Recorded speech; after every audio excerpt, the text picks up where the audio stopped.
बघा ही रानभाजी ना फक्त पावसाळ्यामध्ये भेटते, इतर वगैरे कधी भेटत नाही. पावसाळ्यामध्ये ही भाजी छान अशी भेटते, कुठं पण भेटते बघा.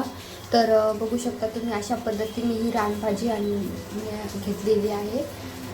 तर बघू शकता अशा पद्धतीने छान असे पानं आणि छोटे छोटे कोवळे देठं पण मी घेतलेले आहे. तिथं बघू शकता मोठ्या काड्या घेतलेल्या नाही आहेत आणि स्वच्छ धुवून घेतलेली आहे. आणि या रानभाजीला ना तुम्ही काय म्हणता ते नक्की कमेंट करून सांगा. आणि आमच्याकडे तर कुरडूची भाजी म्हणतात.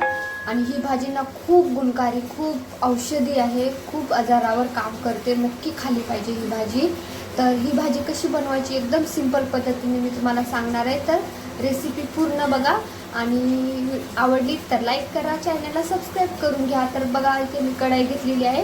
हवं तर ना ही कढाई मी इथे मोठी घेतलेली आहे, तुम्ही छोटी घेऊ शकता, तव्यावर पण बनवू शकता. तर बघू शकता इथे, कारण की ना ही भाजी ना शिजल्याच्या नंतर एकदम थोडीशी होऊन जाते, तुम्ही बघू शकता. तर बघा इथे तेल टाकलेलं आहे मी, तेलामध्ये कांदा टाकलेला आहे, छान मध्यम आकाराचा कांदा असा कापून टाकलेला आहे. तुम्ही त्यामध्ये ना कांदा नाही घातला तरी चालेल. तर बघू शकता इथे मिरची घातलेली आहे मी, अशी बारीक कट करून घातलेली आहे मिरची. माझ्याकडं ना ते तिखटवाल्या मिरच्या नव्हत्या, ह्या कमी तिखटवाल्या मिरच्या आहेत, तर ते मी कापून घेतलेल्या आहेत अशा पद्धतीने. तर तुम्ही ना ही भाजी छान अशी तिखट करा, म्हणजे तिखट खायला खूप मस्त लागते, भाकरी बरोबर तर खूपच मस्त लागते. आणि गावाकडं ना तर खूप भेटतात ह्या भाज्या, अशा फुकट शेतांनी लागलेल्या असतात, आपल्याला जाऊन आणायचंच काम असतं. पण सिटीमध्ये तर आपल्याला विकत घ्यावं लागतं. तर बघू शकता अशा पद्धतीने मी लसूण पण खूप सारा असा लसूण ना इथे कुटून घातलेला आहे मी, असं म्हणजे एकदम जास्त पेस्ट केलेला नाही आहे, अर्धवट कुटून घेतलेला आहे आणि नंतर घातलेला आहे लसूण मी. तर बघू शकता असं हे छान असं भाजून घ्यायचं आहे आपल्याला, थोडंसं हलकं लालसर होईपर्यंत आपल्याला भाजून घ्यायचं आहे. आणि बघू शकता तुम्ही आमच्याकडं ना इतका पाऊस चालू आहे बाहेर, मी आता आवाज बोलते तर बाहेरून आवाज येतो पावसाचा, तुम्हाला पण येतच असेल. तुमच्याकडे कसा आहे पाऊस नक्की कमेंट करून सांगा. तर बघा इथे आपलं छान असं भाजून झालेलं आहे. आता लसूण, कांदा आणि मिरची छान भाजून झालेला आहे. यामध्ये मी मीठ घालणार आहे. हवं तर तुम्हाला जर मिठाचा अंदाज नसेल ना तर तुम्ही मीठ नंतरच घालू शकता, कारण की ही भाजी ना शिजल्याच्या नंतर खूप कमी होते आणि मग नंतर ना मीठ कमी जास्त होऊ शकतो. तर बघू शकता इथे लाल मिरची पावडर पण मी घातलेला आहे. का घातलेलं आहे, कारण की ते मिरच्या अजिबात तिखट नाहीत आणि आमच्याकडं ना थोडं तिखट खातात, तर म्हणून मी यामध्ये लाल मिरची पावडर घातलेला आहे. तर अशा पद्धतीने बघू शकता आता आपण यामध्ये भाजी घालायची आहे. आणि ही भाजी ना तुम्ही नक्की असं सर्च करून बघा, किती आजारावर काम करते आणि खूप गुणकारी, खूप गुणधर्म आहेत. खूप चांगली भाजी आहे खाण्यासाठी, शरीराला खूप. पावसाळ्यात तुम्ही नक्की खा, तुम्हाला जिथे पण भेटेल, सिटीत राहता तर विकत आणून खा तुम्ही, पण खा ही भाजी खूप चांगली असते खाण्यासाठी. आमच्याकडं तर गावाकडं तर खूप शेतामध्ये अशीच भेटते, आम्हाला विकत घ्यायची पण गरज नाही. तर मात्र मी इथे विकतच आणलेली आहे. तर बघू शकता अशा पद्धतीने, बघू शकता ही भाजी किती दिसत आहे. आणि आता बघू शकता तुम्ही थोड्या वेळाने ना या भाजीचंच पाणी सुटतं आणि भाजी बघा किती कमी होऊन जाते. आपल्याला ना वरचं पाणी अजिबात घालायचं नाही या भाजीमध्ये, कारण की नाही या भाजीलाच खूप पाणी सुटतं आणि या पाण्यामध्येच ही भाजी छान अशी शिजून जाते यामध्ये.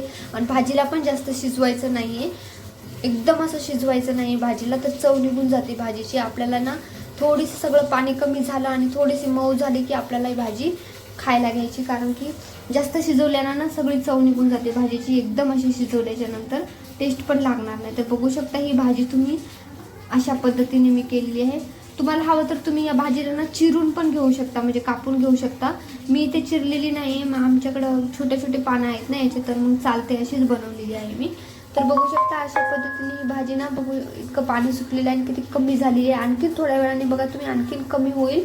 आणि बघू शकता तुम्ही किती कमी झालेली आहे, एवढी मोठी कढाई घेतली आणि भाजी किती कमी झाली आहे. पण ना ही भाजी किती का कमी होईना, पण सगळ्यांनी मिळून थोडी थोडी खायची आणि खूप चांगली आहे शरीराला. तुम्ही नक्की खा आणि खाल्लीच पाहिजे ही भाजी.